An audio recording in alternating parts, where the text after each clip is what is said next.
তিন, চার,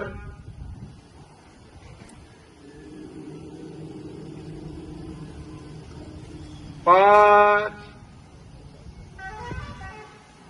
ছয়, সাত, আট,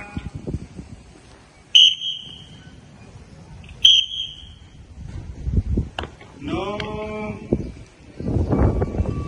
10, 11, 12,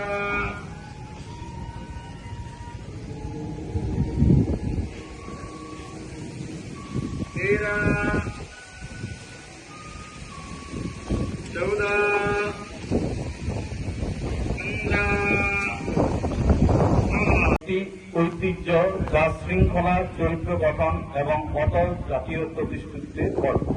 সংঘের কাজ বারবার নিঃস্বার্থ সেবা, সাংস্কৃতিক গর্ব এবং ঐক্যের আদর্শ প্রতিফলিত করেছে। প্রাকৃতিক দুর্যোগে সহায়তা প্রদান হোক, জনসংযোগ সংগঠিত করা হোক বা শিক্ষা ও সচেতনতার মাধ্যমে সমাজকে ক্ষমতায়ন করা হোক, স্বয়ংসেবকরা সবসময় দায়িত্ববোধ এবং বিনয়ের সঙ্গে এগিয়ে এসেছেন। 2025 সালে সংঘের শতবর্ষ পূর্তিকে সামনে রেখে আমরা এক বিস্ময়কর যাত্রা স্মরণ করছি, একটি পথ চলা যা ভারতের সামাজিক ও সাংস্কৃতিক কাঠামোতে এক অমোচনীয় চাপ রেখে গেছে। সাধারণ সূচনা থেকে আজ সংঘ বিশ্বের বৃহত্তম স্বেচ্ছাসেবী সংগঠনের অন্যতম হয়ে উঠেছে, যার চালিকা শক্তি জাতীয় ঐক্য, সামাজিক সম্প্রীতি ও ব্যক্তিত্ব নির্মাণের স্বপ্ন। সম্প্রতি ভবিষ্যৎ ভারত সম্মেলনের উদ্বোধনী পর্বে সরসংঘ চালক শ্রী মোহন ভাগবতী খুব সুন্দরভাবে বলেছিলেন, সমাজকে ঐক্যবদ্ধ করার স্বার্থে আমাদের কাছে কেউ পর নয়, এমনকি যারা আমাদের বিরোধিতা করে তারাও নয়।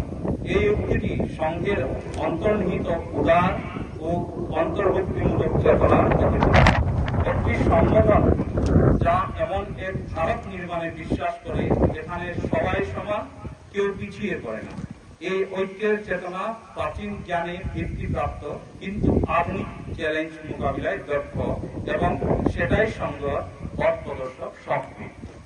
সংঘের প্রতিষ্ঠাতা ডক্টর হেডগাওয়ার্ডি স্পষ্টভাবে সংঘের অরাজনৈতিক চরিত্র ব্যাখ্যা করেছিলেন। তিনি বলেছিলেন, কোন দল ক্ষমতায় থাকবে বা দেশ কি নীতি গ্রহণ করবে এই বিষয়ে সিদ্ধান্ত নেবে সমাজ ও জনগণ।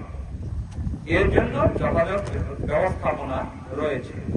সংঘ রাজনৈতিক উচ্চাকাঙ্ক্ষার মাধ্যমে নয়, বরং শিকড়ে প্রেক্ষিত ঐক্যমত এবং স্বেচ্ছাসেবার মাধ্যমে কাজ করে।